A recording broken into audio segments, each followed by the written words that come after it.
होगा अगर आपका अमीर होना आपके लिए एक सजा बन जाए। कुछ ऐसा ही हुआ आज के कहानी के हीरो मैसरू के साथ। अमीर अरबपति का बेटा होने की वजह से उसे हर दिन क्लास के दूसरे सभी बच्चे चिढ़ाते रहते।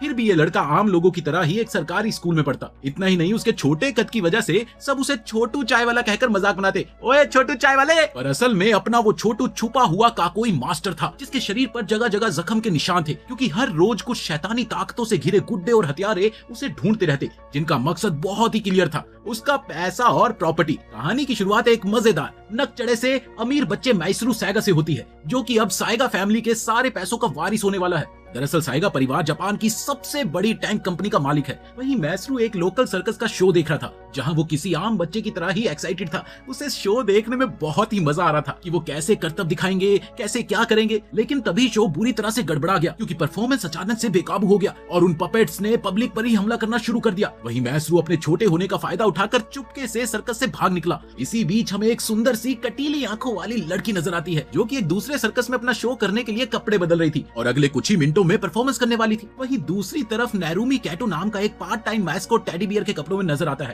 ताकि ज्यादा से ज्यादा फैन या टूरिस्ट उस सर्कस की टिकट खरीद सके। इसी बीच अपना हीरो मैसरू साइगा शहर पहुंच गया, जहां वो सीधा टेडी बियर नैरूमी से टकरा गया। वो उससे रिक्वेस्ट करने लगा कि प्लीज मुझे सर्कस के अंदर ले चलो प्लीज। पर उल्टा नैरूमी देखकर ये हैरान रह गया कि इतना साफ सुथरा लड़का, सेक्सी हेयर कट, महंगे डिजाइनर वाले कपड़े जो आम इंसानों की जेब से बहुत ऊपर है। उसे देखकर ऐसा लग रहा था जैसे शायद वो अपने अमीर माँ बाप से बिछड़ गया हो। मगर जब मैसरू एक बार फिर से गिड़गिड़ा कर उससे रिक्वेस्ट करता है, तो नैरूमी उसे झिड़क देता है, चल भाग जा यहाँ से, अमीर बाप की बिगड़ी औलाद। अब मैसरू समझ जाता है कि टेडी बियर उसकी मदद नहीं करेगा, तो वो किसी और को ढूंढने के लिए निकल पड़ता है। अब इधर थोड़ी देर बाद नैरूमी को अपने बुरे बिहेवियर पर पछतावा होने लगता है, सिर्फ इसलिए कि बच्चा अमीर परिवार से है और उसकी दुनिया अलग होगी। इसके लिए ये बिहेवियर दिखाना उसे अब अच्छा नहीं लग रहा था। मैसरू जैसे ही आगे बढ़ा, नैरूमी उसे आवाज देने की कोशिश करता है, मगर ठीक उसी वक्त उसे एक अजीब सा अटैक शुरू हो जाता है।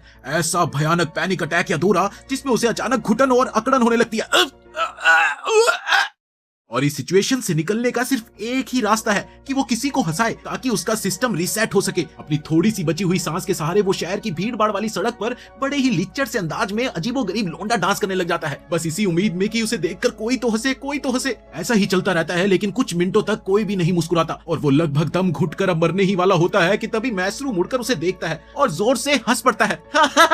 इसके साथ ही कुछ सेकंड के अंदर ही नैरूमी मौत को छूकर टक से वापिस आ जाता है और वो मैसरू को थैंक यू बोलता है, जबकि मैसरू दोबारा अपने रास्ते को हो लेता है। उसे किसी की कोई परवाह नहीं है भाई। मैसरू अभी पलटा ही था कि इतने में तीन लंबे पतले काले कपड़ों वाले आदमी, जिनका रिश्ता किसी जॉन बनेगा डॉन ग्रुप से था, उसे घेर लेते हैं। अब ये दिखने में तो आम इंसान जैसे ही थे, पर असल में वो सिर्फ एक पपेट थे। नैरूमी सोचता है कि मैसरू ने उसकी जान बचाई है, तो उसे भी कुछ करना चाहिए। इसी दौरान पहले वो खुद से कहता है, अरे अमीर बच्चे का झंझट रहने देने का भाई, खाली फोकट में कोई लफड़ा हो गया तो क्या करना भाई, चलते हैं चलते हैं। लेकिन तभी दिल के किसी कोने से उसका हीरा ठाकुर जाग जाता है। उसके अंदर का ये नेक इंसान हाथ पर हाथ धरे खड़ा नहीं रह सकता, इसीलिए वो अपनी खतरनाक कुंफू स्किल्स का इस्तेमाल करके उन काले सूट वालों से लड़कर मैसरू को उनके चुंगल से छुड़ा लेता है।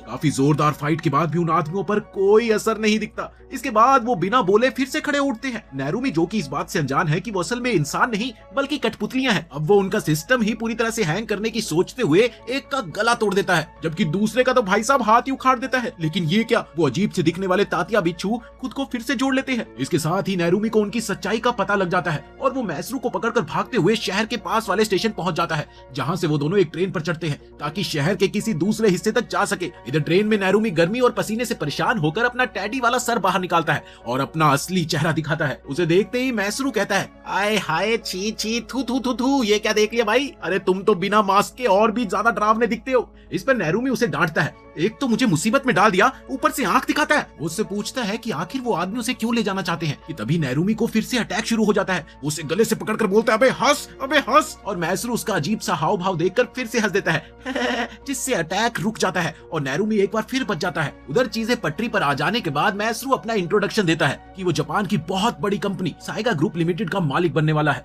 इस कंपनी के IT टेक और ऑटोमोबाइल सेक्टर देश भर में फैले हैं वो बताता है कि उसके पिताजी के मरने के बाद से ही इन कठपुतलियों ने उनका पीछा शुरू कर दिया है। ये सुनते ही नेरुमी समझ जाता है कि ये पतले पतले कठपुतली से हत्यारे लोग शायद मैसरू को किडनैप करके उसकी प्रॉपर्टी और पैसे हथियाना चाहते हैं। इसके बाद वो मैसरू से पूछता है कि आखिर उसके पिता की मौत कैसे हुई। इसके जवाब में मैसरू बताता है कि हाईवे पर ड्राइविंग करते समय एक एक्सीडेंट हुआ था और उस एक्सीडेंट में उस कार के पर छक्के उड़ गए और जांच करने पर यह पता चला कि एक्सीडेंट की वजह कार के टायरों में किसी कठपुतली जैसी चीज की वजह से हुआ है। मैसरू आगे कहता है कि जब वो छोटा बच्चा था तो उसके दादाजी बताते थे कि सायगा परिवार के सभी मर्दों को अपनी खुद की काराकुरी डॉल बनाने का बड़ा शौक था। दरअसल ये डॉल अंदर से क्लॉक वर्क जैसी होती है जिनसे वो इंसानों सी हरकतें और अनोखे करतब दिखाती है। तुम्हें पता है कभी ये सायगा कंपनी सिर्फ कठपुतली बनाने वाला एक छोटा सा बिजनेस था जो सर्कस में स्पेशल डॉल बेचा करता था। यही वजह है कि आज उनके पास इतनी बड़ी मैकेनिकल इंजीनियरिंग कंपनी है। मैसरू ये भी बताता है कि उसके दादाजी ने ये भी कहा था कि अगर उसके पिता की मौत हो जाए तो सारी कंपनी की दौलत उसी को मिलनी है, पर वो पूरी बात समझ नहीं पाया कि आखिर दादाजी कहना क्या चाहते थे। अंत में उसके दादाजी ने बताया कि अगर ऐसा कोई दिन आए तो तुम्हें वो खास सूटकेस ले जाकर सीधा किसी नजदीकी सर्कस में जाकर उसे शिरोगाने नाम के इंसान को ढूंढ कर देना होगा।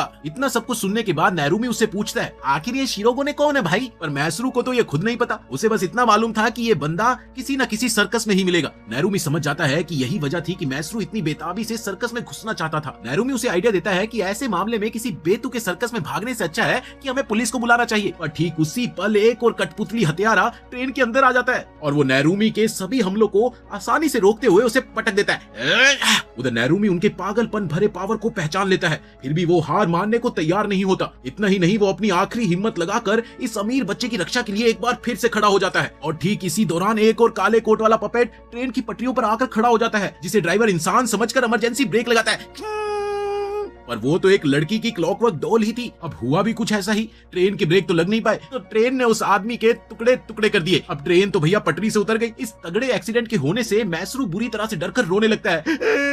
अब भैया बच्चे की क्या गलती है, वो तो बचपन से ही राजकुमारों की तरह पला है ना। इतने में नेरुमी उसे झापड़ लगाकर कहता है, अरे तुम्हारे पास अंबानी से भी ज्यादा पैसे हैं और तुम कमजोर बच्चा सा बनकर रो रहे हो। इन बेवकूफ डॉल्स को अपने पूरे खानदान की विरासत मिटाने दो। ये सब होते होते नेरुमी मैसरू को ट्रेन में ही छोड़कर खुद उन पपेट्स में से एक को पकड़ लेता है और खिड़की से बाहर कूद जाता है, जहां मलबे के पास कोई और सर्कस मौजूद है। थोड़ी ही देर में ट्रेन रुक जाती है। अब मैसरू डगमगाते हुए बाहर निकल ही रहा था कि तभी एक और कठपुतली अचानक कहीं से उसके सामने आ जाती है, जो दिखने में बहुत ही डरावनी है। ये देखते ही मैसरू फिर भागने वाला होता है, पर उसे याद आता है कि नेरुमी ने उसे कहा था कि मजबूत बनो, सारा दारोमदार अब तुम पर है। बस इतना सोचते ही वो एक बड़ा सा पत्थर उठाकर उसे सुपर पावरफुल कठपुतली पर फेंकता है, पर ये क्या, उसे तो एक खरोच तक नहीं आई। तभी मैसरू नोटिस करता है कि ट्रेन का जहां एक्सीडेंट हुआ है वहां पास में किसी दूसरे सर्कस की बिल्डिंग है। पूरे जोर से चिल्लाता है, शिरोगाने! इससे पहले कि कठपुतली उसके पास पहुंचे सर्कस के थिएटर की लाइट जल उठती है। और ये क्या, कहानी में एक और नया ट्विस्ट। वो खूबसूरत महिला जो स्टार्टिंग में तंग कपड़े पहनकर परफॉर्मेंस करने वाली थी, वो ही असल में शिरोगाने निकलती है। वो देखती है कि ये बच्चा तो मरने ही वाला है, इसलिए वो जिम्नास्ट की तरह पूरी फुर्तीली मूव करके बीच में आ जाती है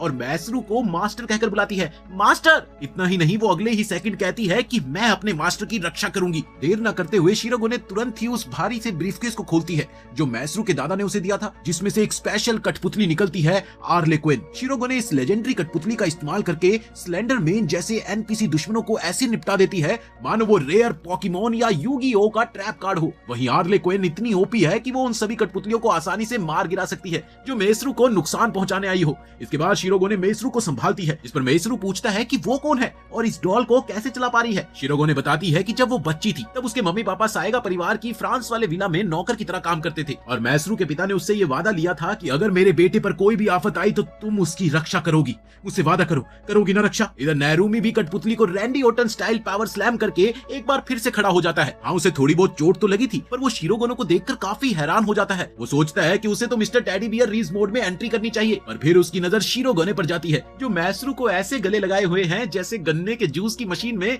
गन्ने का हाल होता है। बच्चा नेरुमी को देखते ही बताता है कि मैं इन्हीं को तो ढूंढ रहा था। इधर नेरुमी अभी कुछ बोलता कि शिरोगाने को शक हो जाता है कि कहीं ये भी मास्टर मैसरू को नुकसान पहुंचाने वाला दुश्मन तो नहीं। वो अपने आर्ले क्वीन से तुरंत ही नेरुमी पर हमला कर देती है। उधर नेरुमी ने उसे समझाने की बहुत कोशिश की, पर उसने सब कुछ अनसुना कर दिया और थोड़ी ही देर में दोनों के बीच ऐसी लड़ाई छिड़ती है जैसे वो एक दूसरे को मार ही डालेंगे। ये देखकर मैसरू बीच बचाव करने की कोशिश करता है, पर ये क्या, उल्टा दोनों और उसके चेहरे पर जोरदार चांटा लगता है और वो वहीं पर बेहोश हो जाता है। जब दोनों की नजर बेहोश बच्चे पर पड़ती है तब शिरोगाने शिरोगोने कहती है कि अब से वो बच्चा उसी के साथ रहेगा जहाँ कोई कठपुतली उसे ढूंढ ना पाए। वो मैसरू को कंधे पर लेकर चली जाती है। इधर नेरुमी भी मौका देखकर सोचता है कि वो फिर से किसी नई कठपुतली के चक्कर में यहाँ फंस ना जाए, तो अच्छा यही होगा कि यहाँ से कट लो भैया। पर तभी उसे याद आता है कि इन डॉल्स ने कैसे ट्रेन के बेकसूर लोगों को मारा है। इसके बाद वो फैसला करता है कि वो इन सारी शैतानी कठपुतलियों का अंत करेगा और पता लगाएगा कि कौन इन्हें कंट्रोल कर रहा है और ये सब मैसरू के पीछे क्यों पड़े हैं। उधर साइड में खड़े एक अजीब सी आदमी की नजर ये सब तमाशा अपनी आंखों से देख रही थी, जो सब खत्म होने पर अपने बॉस को फोन करके रिपोर्ट देता है कि बॉस मिशन फेल हो गया। एक जैकलिन जैसी कमाल सी लड़की ऐसी कठपुतलियां चला रही है जैसे उनके मास्टर्स चलाते हैं। वो बॉस से पूछता है कि बॉस क्यों ना हम पुल्सिना नाम की दूसरी कठपुतली भेजकर नेरुमी, शिरोगोना और मैसरू तीनों का काम तमाम कर दे। इसके बाद नेरुमी को शिरोगोने और मैसरू कमजोर हालत में सड़क पर मिलते हैं, जहां वो कहता है कि वो एक डॉक्टर को जानता है जो तुम्हारा और इस लड़के का इलाज कर देगा। इस बात पर शिरोगोने उस पर भरोसा करते हुए उसके साथ क्लिनिक पहुंचती है, जहां डॉक्टर मैसरू के घाव को देखता है और आराम करने को कहता है। इसके बाद शिरोगोने नेरुमी से पूछती है कि वो उनकी मदद क्यों कर रहा है, जिसके जवाब में नेरुमी कहता है कि मैसरू ने मेरी जान बचाई थी तो मुझे भी उसका एहसान चुकाना है, बस इसीलिए मैं उसकी मदद कर रहा हूँ। और वो अपना कंडीशन भी समझाने लगता है। पर तभी खिड़की में एक और अजीब सी कठपुतली दिखाई देती है। शिरोगोने कहती है कि तुमने मैसरू को बचाया है इसलिए तुम मेरे साथी हो सकते हो, पर मुझे तुम्हारी बीमारी से कोई मतलब नहीं है, ये मैं पहले ही क्लियर कर देती हूँ। इसके साथ ही वो दोनों बाहर निकलते हैं ताकि उस कठपुतली और उसके मालिक का सामना कर सके। इधर कठपुतली का मालिक जोर से चिल्लाता है, उसका मकसद सिर्फ और सिर्फ लड़के को मारना है, जिसे सुनते ही शिरोगोने गुस्से में भर जाती है और तुरंत आर्ले क्वीन को मैदान में उतारती है। वहीं दूसरी तरफ दुश्मन की कठपुतली पुल्सिनेला काफी खतरनाक और बेजोड़ थी। उसकी खास बात यह थी कि वो गुस्से में कंक्रीट तोड़ डालती थी। वो आर्ले क्वेन पर भी जबरदस्त वार करता है, पर आर्ले क्वेन इतनी ओपी है कि उसका हथियार तोड़ देती है। फिर आर्ले क्वेन उसके सर को एक ही हाथ से जकड़कर बंद कर देती है। उसके बाद शिरोगोने सर्वलिंग टाइगर नाम का स्पेशल अटैक शुरू करके पुल्सिनेला के टुकड़े टुकड़े कर देती है। इन्हें लगता है कि सब कुछ ठीक हो गया, पर तभी कठपुतली के मालिक की आवाज आती है, पीछे तो देख। शिरोगोने जैसे ही पीछे मुड़ती है तो उसकी नजर कुछ गुंडों पर पड़ती है, जो तेज तरार चाकू लिए मैसरू को घेर कर उसके टुकड़े करने ही वाले होते हैं। पर तभी नेरुमी झपट कर कुंफू स्टाइल में उन्हें क्लिनिक से बाहर फेंक देता है और वो सभी भाग जाते हैं। इसके बाद सब मैसरू के पास जाते हैं, जो कि पूरी तरह से सुरक्षित है। इधर डॉक्टर वापस आता है और पूछता है, अबे ये क्या बवाल मचा दिया मेरे क्लिनिक में, पर सब उसे अनदेखा कर देते हैं, मानो वो कोई साइड कैरेक्टर हो। उधर मैसरू ये सब देखकर रोने लगता है और खुद को दोषी मानता है कि उसकी वजह से सब मुश्किलों में फंसे हैं। तब नेरुमी उसे समझाता है कि इसमें मैसरू की कोई गलती नहीं है, वो तो बस एक आम जिंदगी जीना चाहता था। मगर तभी नेरुमी को एक बार फिर से जोनाफा का झटका शुरू हो जाता है, जिसके बाद वो मैसरू से कहता है कि प्लीज मुझ पर हंसो, पर बच्चा समझ नहीं पाता और रोता रहता है। थोड़ी देर में डॉक्टर बताता है कि नेरुमी को मर्दों वाली वो बीमारी है जिसमें आसपास का कोई दुखी हो तो उसका दम घुटने लगता है और उसे इसके लिए किसी को हंसाना पड़ेगा, वरना वो मर भी सकता है। ये सुनकर नेरुमी बौखलाकर बाहर भागता है और अपना लौंडा नाच करने लगता है, लेकिन सभी सुपरमार्केट के लोग उसे टिकटॉकर समझकर भागने लगते हैं। भागो, अरे टिकटॉकर है ये, भागो यहाँ से। इधर जब शिरोगोने और मैसरू को उसकी बीमारी का पता चलता है तो वो उसका पीछा करते हैं। उसे संभालने की कोशिश में कभी कभार तो उसे इतना पीट देते हैं कि आसपास के लोग हंस पड़ते और इसी तमाशे के बीच वो जानलेवा दौरे से बच जाता है। इसके बाद नेरुमी उन्हें अपने घर रुकने का न्योता देता है ताकि मैसरू को सुरक्षित रखा जा सके और थोड़े दिनों में ही तीनों साथ रहने लगते हैं, मानो जैसे वो लोग एक परिवार हो। इसके बाद मैसरू नेरुमी को बताता है कि वो किसी मिस्ट्रेस के पेट से जन्मा था। माँ के मरने के बाद कोई वकील उसे उसके बाप से मिलाने ले गया। वो हमेशा से कमजोर और गरीब रहा, जिसकी वजह से लोग उसे तंग करते रहते थे, पर अब अचानक से सारी जायदाद उसे मिल गई जो उसे कभी चाहिए भी नहीं थी। उसे तो बस अपनी माँ की एक खूबसूरत कब्र बनानी थी। नेरुमी ये सुनकर सेंटी हो जाता है। वो मैसरू को पुराना एल्बम दिखाकर समझाता है कि वो भी कभी कमजोर और सिंगल पसली था और अब देखो मेरे डोले शोले, हर छोटी बात पर रो दिया करता था मैं, पर मेहनत से मैं इतना ताकतवर बन गया हूँ कि आज वो जो है ना एंड्रयू टेट या लोगन पॉल जैसे बंदों को एक पंच में गिरा सकता हूँ। ये देखकर मैसरू खुश हो जाता है और नेरुमी से गुजारिश करता है कि उसे भी मजबूत बनाना सिखा दे बस। इसके बाद वो उससे रिक्वेस्ट करता है कि वो उसे छोड़कर कभी ना जाए जैसे औरों ने किया। ये सुनकर नेरुमी मान जाता है और शिरोगोने की तरफ नजर फेरता है, लेकिन उसकी नजर उसकी खूबसूरत टांगों पर अटक जाती है। उसी रात मैसरू बाथरूम जाने के लिए उठा कि तभी अचानक एक पपेट दीवार तोड़कर अंदर घुस गया और उसने मैसरू को किडनैप कर लिया। उधर आवाज सुनकर शिरोगोने और नेरुमी भी जाग गए, पर जल्दबाजी में शिरोगोने आर्ले क्वीन को भूल जाती है, जिसकी वजह से कठपुतली गैंग उसे फौरन ही काबू कर लेते हैं। नेरुमी बीच बचाव करना चाहता है, पर कुछ गुंडे उसे पकड़ लेते हैं और दोनों की आंखों के सामने ही वो गाड़ी में मैसरू को डालकर तेजी से ले जाते हैं। अब उधर नेरुमी पुलिस को फोन करने की सोचता है, लेकिन तभी एक काली कार उनके ठीक सामने आकर रुकती है और पिछली लड़ाई में दिखा पपेट मास्टर बाहर निकलता है जिसका नाम आयरियो है। वो कहता है कि जिसने मैसरू को किडनैप किया है वो भी साइगा परिवार का ही कोई बंदा है जो पैसों की लालच में मैसरू को गोद लेना चाहता है। दोनों साइड्स का मकसद सिर्फ एक ही है, प्रॉपर्टी पर कब्जा करना। अगर नेरुमी और शिरोगोने लड़के को बचाना चाहते हैं तो उन्हें साइगा परिवार के मैंशन तक जाना होगा जो कि बहुत सारे खतरनाक मास्टर और उनके पपेट से भरा हुआ है। और वहाँ लोगों का स्वागत ऐसे होता है मानो जैसे पोकेमोन गेम में रैंडम बैटल्स ही बैटल्स हो रहे हों। अब ये सुनकर नेरुमी और शिरोगोने पपेट मास्टर एरियो का साथ देते हैं। इधर एरियो के आदमियों ने पहले से तय किया है कि वो उस जमीन में टाइम बम लगाएंगे ताकि ऑपोजिट साइड के लोगों के साथ साथ वो सारी प्रॉपर्टी भी उड़ा सके। उधर नेरुमी अंदर घुसकर न्यूब जैसे गार्ड्स को धड़ाधड़ गिरा देता है। जल्दी वो एक मेन दरवाजे तक पहुंचते हैं जहां एक अल्टीमेट साइगा पपेटियर पहरा दे रहा है। अब जैसे ही कोई आदमी उसे खोलने के लिए जाता है तो एक छिपी हुई मशीन से उनका कीमा बन जाता है।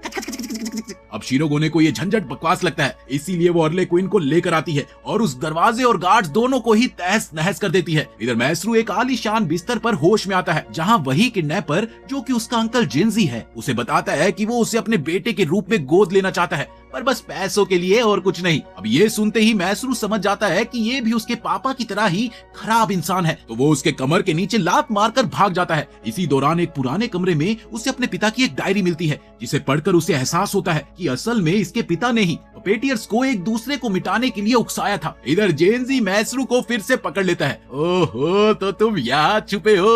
उधर नेरुमी और शिरोगोने घर में दुश्मनों से लड़ते हुए और अंदर आ जाते हैं कि तभी अचानक वो एक जाल में फंसकर एक भयंकर टनल में गिर जाते हैं। इसी तरह बड़ी मुश्किल से नेरुमी शिरोगोने को गिरने से बचाता है और इसी दौरान उसे खुद को बहुत चोट लगती है पर वो अपनी होने वाली दुल्हन शिरोगोने को खरोच तक नहीं आने देता। उधर जेंजी मैसरू को कंट्रोल रूम में लाकर नेरुमी और शिरोगोने का हाल दिखाता है जिसे देखकर मैसरू बुरी तरह से हताश हो जाता है और अगले ही पल वो जेंजी पर आग बुझाने वाले हथियार से हमला करके खिड़की से कूद जाता है। इस दौरान उसे नेरुमी की बात भी याद आती है कि बाबू मोशाई, सिचुएशन कैसी भी हो हमेशा हंसते रहने का। अब इसी दौरान नीचे एरियो किसी पपेटियर से बुरी तरह से घिरा हुआ होता है कि तभी मैसरू उसके ऊपर आके गिरता है और उसे बचा लेता है। इसी बीच मैसरू उसे डायरी दिखाकर समझाता है कि कैसे साइगा परिवार ने इन हथियारों को सिर्फ मोहरा बनाया है। ये सुनते ही एरियो को बहुत गुस्सा आ गया और वो मैसरू का साथ देने को तैयार हो गया। इसके बाद दोनों जेंजी के पास जाते हैं जहाँ जेंजी उसे ये धमकी देता है कि अगर मैसरू उसके गोद लेने के समझौते पर साइन नहीं करेगा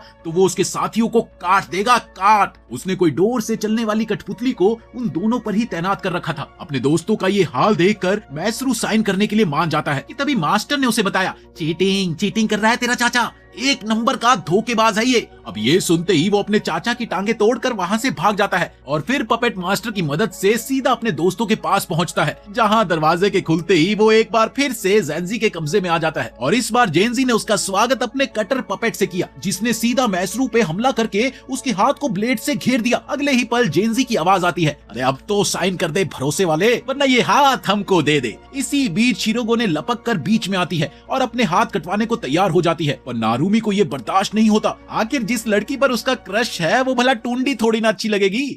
अगले ही पल वो कठपुतली के ब्लेड तोड़ देता है और लोहे की सलाखों को मोड़कर सबको आजाद कर देता है। इधर नेरुमी और शिरोगोने की नजर जैसे ही बुरी तरह पिटे हुए मैसरू पर पड़ती है वो देखकर तो नेरुमी बौखला जाता है। इसके बाद वो गुस्से में आकर सबकी चटनी बना देता है। इसी बीच शिरोगोने को दुश्मनों की वजह से पैर में बड़ी चोट लगती है और थोड़ी ही देर में नेरुमी खुद भी दबोचा जाता है। लेकिन इसी दौरान मैसरू हिम्मत जुटाकर आर्ले क्वीन के तार थाम लेता है और फिर स्पिनिंग टाइगर अटैक चलाकर सबको बचा लेता है। ये होता है ना हीरो। लेकिन तभी अचानक से बम फटने लगते हैं, फुश और थोड़ी ही देर में सारी बिल्डिंगें गिर जाती है। इधर एरियो ने मदद की कोशिश की पर मैसरू बुरी तरह से मलबे में फंस जाता है। उधर नेरुमी शिरोगोने को बचाने के लिए बाहर भेजता है, तुम बाहर जाओ, और खुद उस आग और मलबे में कूदकर मैसरू की रक्षा करता है। इसी बीच ज्यादा जोर लगाने से नेरुमी को फिर से अटैक आ जाता है। तब वो मैसरू से कहता है, हंसते रहो, तुम एक दिन मुझसे भी ज्यादा मजबूत बनोगे, हंसते रहो। पर ये क्या, धीरे धीरे बढ़ती आग और धुएं की वजह से मैसरू वहीं पर बेहोश हो गया। अगली सुबह तक सब कुछ जलकर राख में तब्दील हो चुका था। वहीं मैसरू की आंख जैसे ही खुली तो वो देखता है कि वो अब भी नेरुमी के हाथ के नीचे सुरक्षित पड़ा है। ये देखकर वो बहुत खुश हो जाता है कि दोनों बच गए। पर तभी अचानक उसकी नजर ऊपर की ओर गई जहां उसे ये एहसास हुआ कि वहां सिर्फ नेरुमी का हाथ ही है। शायद नेरुमी आग में जलकर मर गया। खैर, इस घटना को 2 महीने बीत जाते हैं। मैसरू और शिरोगोने चोटों से उभर कर फिर से नॉर्मल लाइफ जीने की कोशिश करते हैं। एक तरफ जहां मैसरू ने साइगा परिवार की जिम्मेदारी संभाल ली थी, वहीं दूसरी ओर शिरोगोने ने भी सर्कस छोड़ दिया था और अब वो मैसरू के घर में मेड की तरह रहने लगी थी। दोनों को ही नेरुमी की बहुत याद आती थी। इधर इधर शिरोगोने को लगता था कि अब उसकी जिंदगी में हंसने का कोई रोल ही नहीं है, क्योंकि वो आखिरी पलों में नैरुमी को बचा नहीं पाई। उधर मैसरू दोबारा स्कूल जाता है, जहाँ लड़के एक बार फिर से उसे तंग करने लगते हैं, पर उसके जवाब में अब वो ना तो रोता है और ना ही लड़ता है, बल्कि अपनी हल्की सी मुस्कान के साथ वो उन्हें टाल देता है। एक बार जब उन्होंने उसे धक्का दिया तब गलती से उसकी पट्टियां खुल गई और उसके जख्म दिखने लगे। तब मैसरू से रहा नहीं जाता और वो अपनी कमीज उतार कर सबको अपने टांकों के निशान दिखाता है और कहता है, मेरी जान लेने के लिए दुनिया में इससे भी कई बड़े खतरे घूम रहे हैं और तुम्हारी गुंडागर्दी अब मेरे लिए कुछ भी नहीं है। इसके बाद वो कहता है वो तो अब बस उस आदमी की तरह मुस्कुराकर जीना चाहता है जिसने उसकी जान बचाई थी। इसके साथ ही स्कूल खत्म होने पर वो शिरोगोने को किसी सर्कस में ले जाता है ताकि वो दोबारा सर्कस से जुड़कर अपनी जिंदगी में खुशी ला पाए। उधर अमेरिका में सिल्वर हेयर फ्रेंच इंसान नैरुमी की अस्पताल में देखभाल कर रहा था। वो गाय किसी लूसिल नाम की एक औरत के निर्देशों पर काम करता था। दरअसल यही महिला शिरोगोने की बचपन की यादों में भी थी। वो लड़का बताता है कि जापान में एक मिशन के दौरान उसने जलती हुई बिल्डिंग के मलबे के अंदर नैरुमी को ढूंढा था। उसे फिर अमेरिका लाया गया और एक ऐसे अस्पताल में भर्ती किया गया जहां 2000 बच्चे इस अटैक की बीमारी से पीड़ित है। उसने नैरुमी के कटे हाथ की जगह एक नकली पपेट का हाथ लगा दिया और खास दवाइयों से उसकी रिकवरी भी तेज होने लगी। इसी बीच नैरुमी होश में आ गया, पर उसे अपना नाम तक याद नहीं था। तब वो आदमी नैरुमी को उसका पुराना ड्राइविंग लाइसेंस दिखाता है और वो उसे बताता है कि कैसे उसने उसे बचाया। इसके बाद नैरुमी अपना दिन उन बीमार बच्चों के साथ खेलते हुए बिताता है, जहां वो उनकी बीमारी से लड़ने में उनकी मदद करके उन्हें हंसाता है। हंसो बच्चों। एक रात नैरुमी देखता है कि इस अस्पताल के डॉक्टर्स सभी नशे की लत में डूबे हुए हैं। यहाँ तक कि नैरुमी की देखभाल करने वाला वो लड़का एक बच्चे से कुछ उगलवाने की कोशिश कर रहा है। ये देखते ही नैरुमी गुस्से से बौखला गया और उन लोगों से इस बात का जवाब मांगता है। इसके जवाब में वो लड़का उसे बताता है कि इस बीमारी जोनाफा का कोई भी इलाज नहीं है, बस एक एक्वाविटे नाम की एक चीज है जो किसी पुराने अल्केमिस्ट ने बनाई थी, पर अब उसे कोई फिर से बना ही नहीं सकता। साथ ही वो ये भी समझाता है कि जोनाफा के 3 स्टेजेस है। पहला जहां घुटन और पैनिक अटैक आते हैं, दूसरे स्टेज में शरीर की इम्यूनिटी खत्म हो जाती है और वही तीसरे स्टेज में इंसान अमर हो जाता है, लेकिन पर वो हमेशा के लिए लकवे का शिकार भी हो जाता है।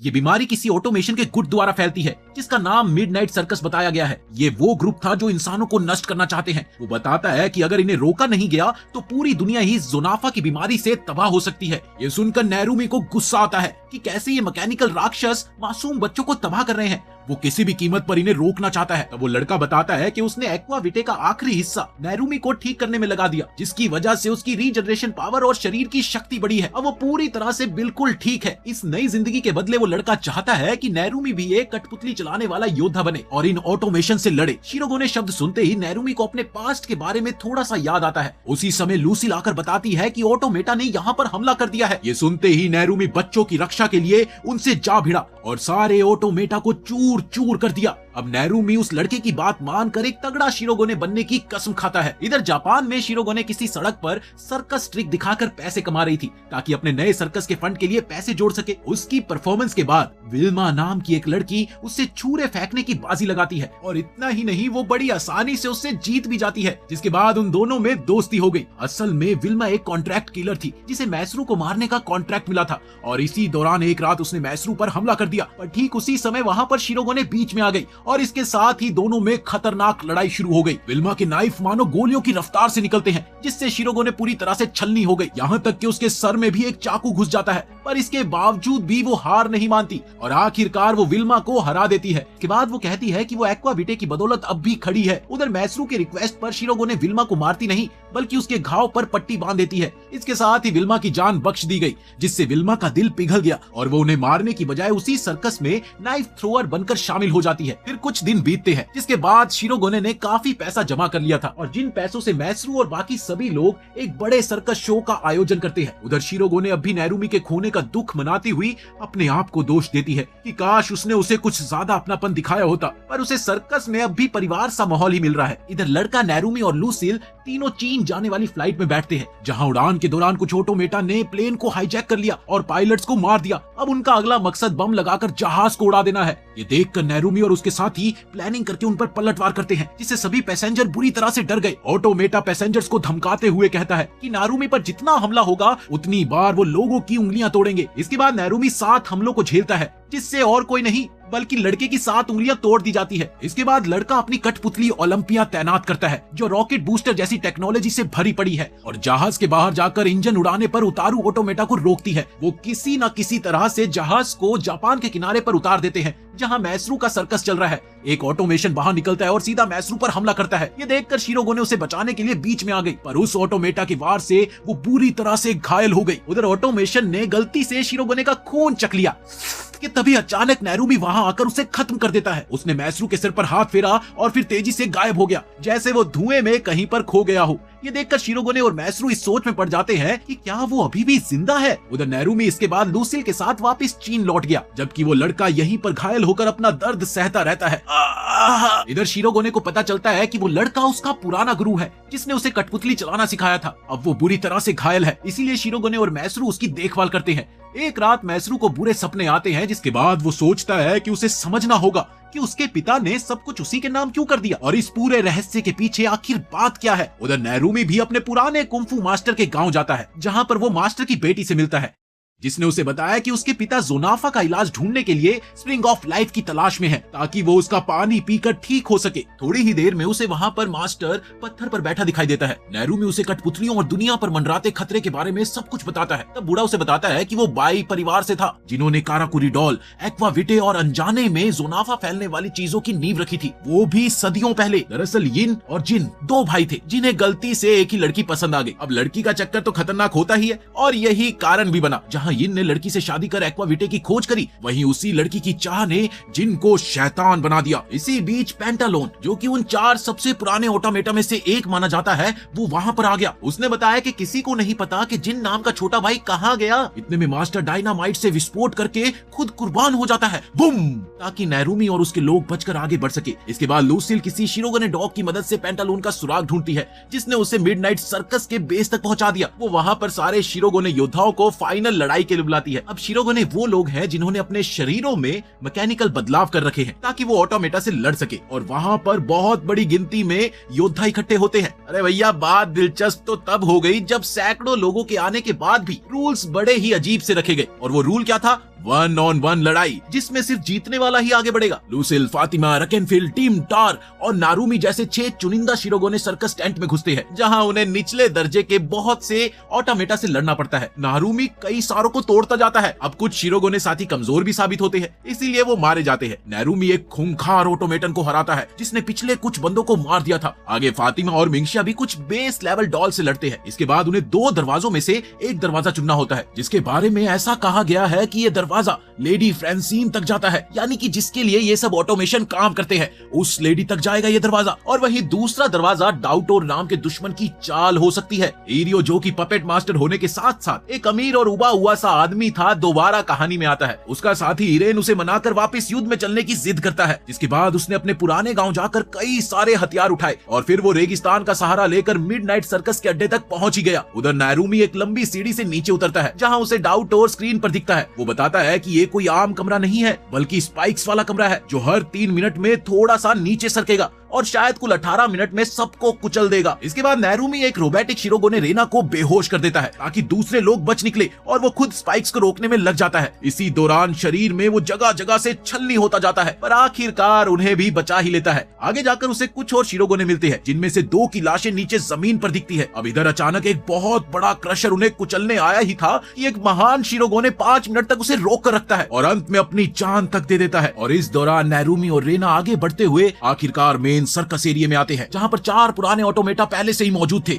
जिनका नाम था पेंटालोन, टाउटोर, कोलंबियन और आर्ले क्वीन। और ऊपर की ओर फ्रांसीन डॉल सिंहासन पर बैठी नजर आती है। वहीं बाहर के ग्राउंड में छोटे रैंक वाले शिरोगोने हजारों ऑटोमेटा से लड़ रहे थे, और अंदर आते ही नैरूमी के साथी इन 4 पुराने डॉल से भिड़ गए, ताकि नैरूमी स्टेज पर चढ़कर उस डॉल फ्रांसीन को सीधे चुनौती दे सके। इसी दौरान आर्ले क्वीन बच निकलता है और नैरूमी के पीछे दौड़ता है। रेना उसे रोकती है, पर वो एक झटके में ही ढेर हो जाती है। बाकी शिरोगोने हथियार लेकर सैकड़ों जीरो की गिनती में आ रहे ऑटोमेटा को रोकने की कोशिश करते हैं। इधर कमजोर दिख रहे नेरुमी ने अपनी पूरी शक्ति से डोल को घूसा मारा, पर वो तस से मस तक नहीं हुई। उल्टा नेरुमी नीचे जमीन पर गिर गया। तभी लूसील और उसके साथी फातिमा, मिंगशिया और बाकी लोग भी वहां पर आ गए, जो अपने साथ एक एंजेलिना नाम का पपेट लेकर आए, जिसका चेहरा लेडी फ्रेंसिन से मिलता जुलता था। सीता और गीता। कुछ सेकंड के लिए पुराने ऑटोमेटा इस चक्कर में पागल बन जाते हैं, पर डाउटोर को इस बात का पता लग गया और उसने अपने अगले ही वार से लूसील को घायल कर दिया।